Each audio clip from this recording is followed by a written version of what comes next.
오늘은 우리가 지난주에 광고해드린 대로 우리 교회에서 오랫동안 함께 신앙생활 하신 우리 함성국 목사님께서 이제 이번 7월에 캘리포니아 산호세로 이제 이주를 하신다고 이렇게 연락을 받았습니다.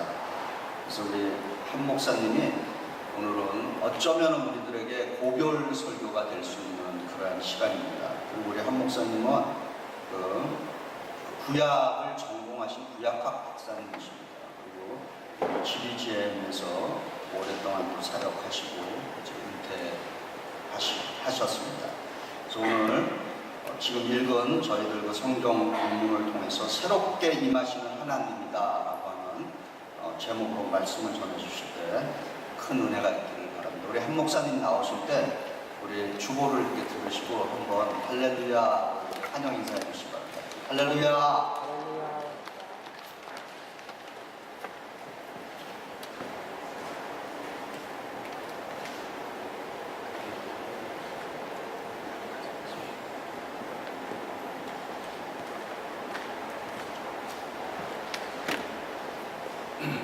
오늘 여러분들과 같이 예배 드리게 된 것 정말 고맙게 생각을 합니다.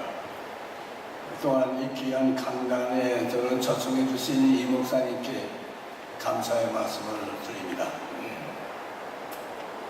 설교라고 하는 것도 매주 하야 설교가 잘 되지, 나같이 딱 한 번씩 설교하는 설교는 좀 어떨지 좀 무실스러운 데가 많이 있습니다. 그러나 이 시간에 우리가 본 예레미야서 31장과 요나서 4장에 있는 말씀을 중심으로 해서 새롭게 임하시는 하나님, 이런 제목을 가지고 간단히 말씀을 드리겠습니다.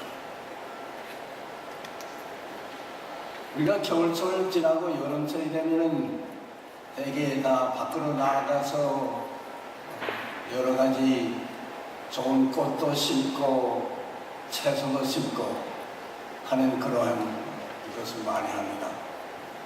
그렇게 지긋지긋하던 겨울이 지나고 여름이 와서 우리들이 밖에 나가서 주위 환경을 이렇게 돌보는 동시에 또한 우리 자신들을 한번 검토해보는, 그 영어의 업데이트라는 말이 있는데, 우리 육체적인 것도 그렇겠지만 상당히 영적인 면에 있어서 우리가 무엇을 업데이트, 새롭게 한번 보여야 하느냐 하는 그런 경우가 있는 것입니다. 여기서 어떤 육체적인 업데이트를 말하는 것도 되겠지만 역시 정신적으로 우리 신령생활에 있어서 우리가 얼마 한 번씩은 우리의 삶 전체를 재검토하고 업데이트 한다고 하는 그것이 얼마나 중요한가 하는 것을 생각하게 됩니다. 서울 그 옛 운동장 뒤에 시연교회라고 있었습니다. 아직도 있습니다만은 다른 곳에 가서 지금 교회를 하고 있습니다. 거기 목사님으로 오래 수고하신 한승우 목사님께서 그만 치매로 서울대학병원에 들어가서 오랫동안 고생을 많이 했습니다. 어느 하룻밤은 밤새껏 인생이 무엇인가를 질문하면서 그냥 고민을 많이 했는데 아무런 대답을 얻지 못해서 새벽에 그 교회 권사님이 오셔서 그 권사님에게, 이 목사님이 물은 것은, 권사님은 인간 삶이라고 하는 것이 무엇인지 압니까? 그러니까 권사님이 오랫동안 교회 시간이고 오랫동안 목회하시고 80이 넘은 이 목사님에게, 아니 목사님이 그렇게 오래 목회를 하고 또 80이 넘었는데 아직 인생이 뭔지도 모릅니까? 내가 잘 모르겠는데 권사님은 아십니까? 그러니까 권사님이 하는 말이 일생이라고 하는 것은 그렇고 그런 아니죠. 이렇게 대답을 할 때에 한승호 목사님은 참 명답이라고 하고 웃었다고 하는 그런 스토리가 있습니다. 과연 인간 삶이라고 하는 것이 무엇인가? 그렇고 그런 것이다. 그 참 명답 같기도 하면서 우리 기독교인이 들을 때에는 뭔지 조금 모자란 것 같은 그런 느낌도 있습니다. 그렇고 그렇다 하면은 그냥 인생에서 되어지는 모든 것을 그대로 받아들인다고도 해석할 수 있겠고 뭐 여러 가지로 해석할 수 있겠습니다만은 우리 기독교 신앙을 가진 사람들로서는 인생이 그저 그렇고 그렇다만 하기는 너무 좀 아쉬운 것이 아닌가 그렇게 생각을 하는 것입니다. 이스라엘 백성들을 볼 것 같으면 그 역사적으로 그때마다 하나님께서 임하셔서 새로운 것을 가르치고 새로운 방향으로 나가는 것을 저희들이 성서를 통해서 압니다. 이스라엘 사람들이 애굽에서 해방이 되어서 광야에 갔을 때에 하나님께서 십계명을 주시고 또 새로운 계약을 주셨을 때에 그것을 통해서 이스라엘 백성들은 오와 집중에 이러한 그룹이 하나의 종교적인 공동체가 되었다는 사실입니다. 또한 이스라엘 백성들이 가나안 땅에서 들어가서 살게 될 때에 역시 이스라엘 사람들은 그 바빌론 사람들의 농경 사회에 들어가서 여러 가지로 많은 어려움을 받으면서도 또 생활이 부해져가지고 역시 가난한 사람들을 무시하는 이러한 삶을 가졌는데 이때에 예언자들을 보내서 이스라엘 백성들에게 너희들은 하나님의 의와 공의를 실행하여야 한다고 하는 그러한 새로운 가르침을 주었습니다. 또한 이스라엘 백성들이 바빌론으로 노예로 잡혀갔을 때에 그들은 확실히 하나님이 어디에 계신가 하는 걸 가지고 많이 고민을 했습니다. 하나님이 예루살렘에 계셨는데 이제 우리가 바빌론에 왔으니 바빌론에 계신가 안 계신가. 그러나 그들의 신앙 경험을 통해서 얻은 것은 그들이 믿던 예루살렘의 하나님이 역시 바빌론에서도 활동하고 계시다고 하는 것을 그들은 발견했다는 사실입니다. 또한 그들의 그 선택 사상인데 그들이 잘나서 하나님께서 선택했다고 믿었는데 그들이 가만 자신의 생각을 해보니까 그들이 잘나서 하나님께서 이스라엘 백성을 선택한 것이 아니고 역시 하나님께서 이스라엘 백성에게 어떤 사명을 주시기 위해서 선택했다고 하는 이러한 생각을 갖게 되었습니다. 하나님이 역시 예루살렘에서만 활동하는 하나님께서 온 우주에서 활동하신다고 하는 그런 새로운 깨달음을 이스라엘 백성들은 하였다고 하는 것은 상당히 비약적인 발전이라고 볼 수 있겠습니다. 여기 여러 가지 나오는데 거기에 요나서를 볼 것 같으면 정말 이스라엘 후기에 있어서의 가장 중요한 책이라고 볼 수 있는데 하나님께서 요나를 불러서 니느웨라고 하는 곳에 가서 회개의 말씀을 전하라. 그러나 요나는 니느웨라고 하는 이 족국에 가서 하나님의 화해의 메시지를 전하는 것을 원치 않았습니다. 그래서 이렇게 피하고 저렇게 피하고 다시스라고 하는 곳으로 가다가 하나님께서는 다른 목적이 있어서 그를 다시 니느웨로 이끌어서 회개의 메시지를 전해서 모든 사람들이 회개하고 새로운 사람들이 되었다 하는 그런 기사가 요나서에 있습니다. 요나서를 볼 것 같으면 우리와 같은 점이 많이 있는 게 아닌가 생각이 됩니다. 요나와 같이 우리는 적을 미워하고 어떻게 하면은 자기의 그런 근본 자세에서 모든 것을 볼 때에 상당히 아주 전통적으로 생각을 하고 적개심을 가지고 모든 것을 자기 입장에서 보는 그런 경향성이 우리들에게 많이 있습니다.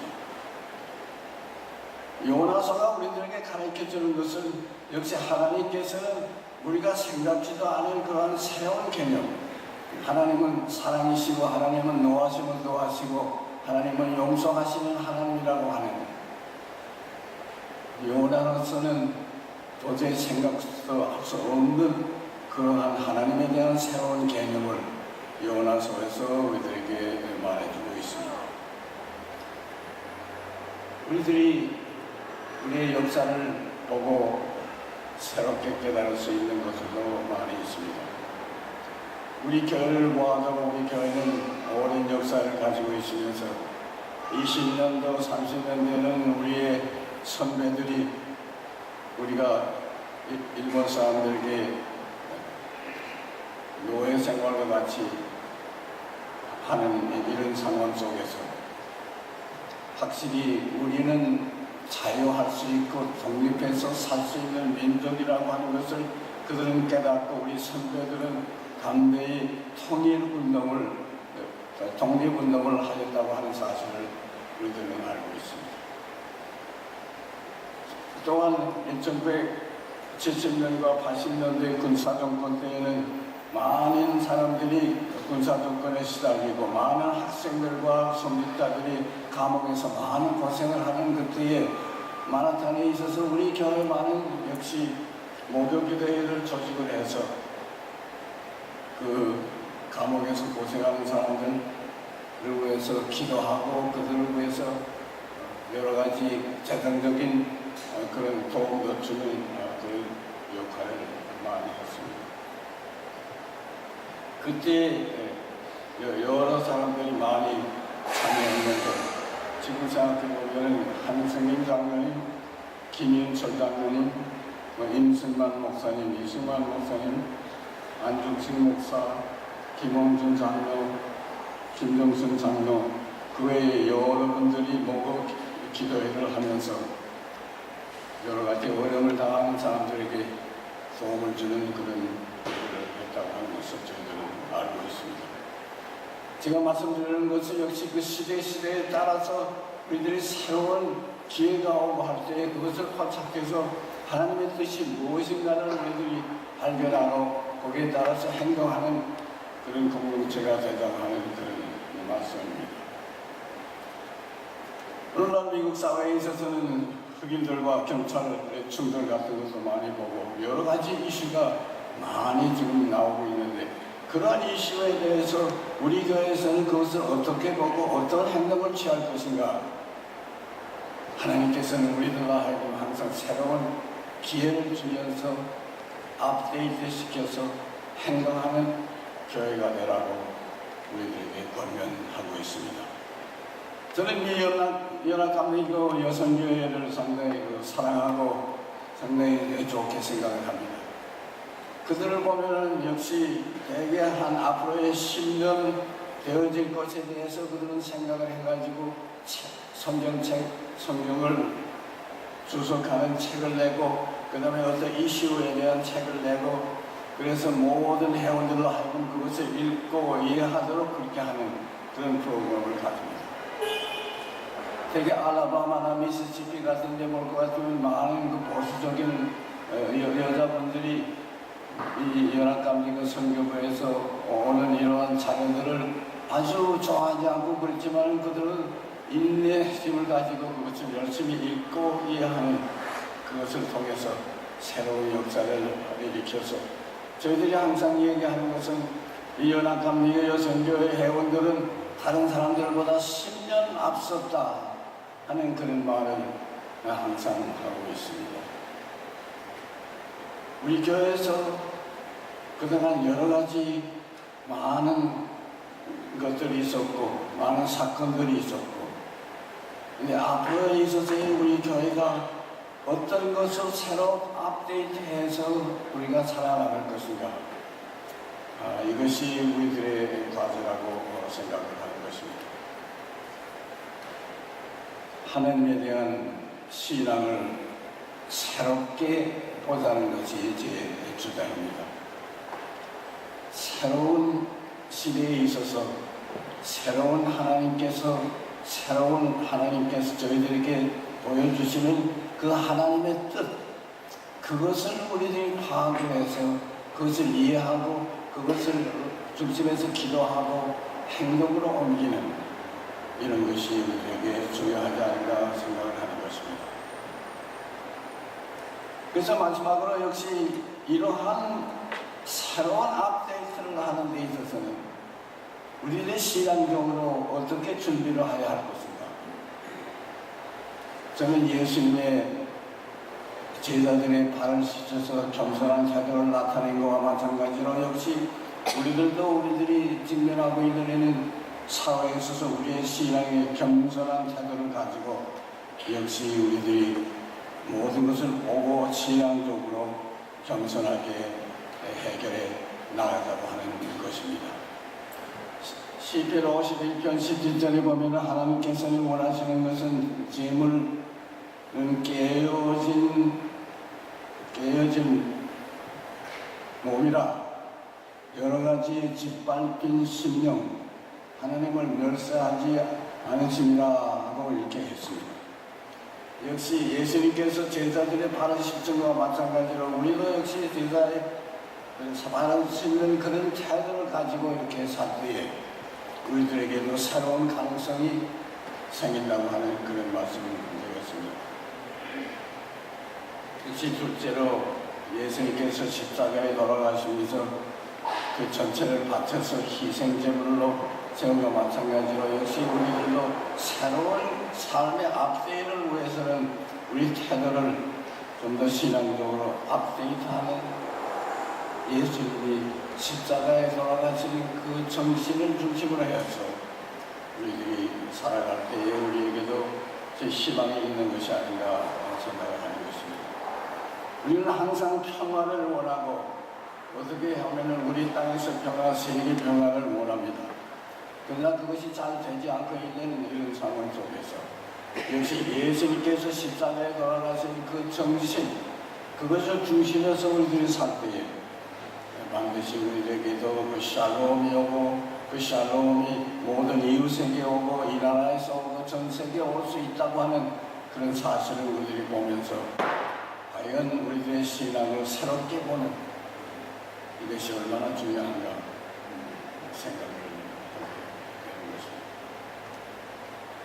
그래서 간단하게 여러분들에게 오늘 말씀드린 것은 제가 특별히 무슨 권위 있는 문제를 가지고 질문하기보다는 우리의 삶을 항상 좀 새롭게 정돈해 가면서 업데이트하면서 살아갈 때에 새로운 가능성이 보인다고 하는 그런 말씀을 중심에서 여러분들에게 간단히 말씀드렸습니다. 기도하겠습니다.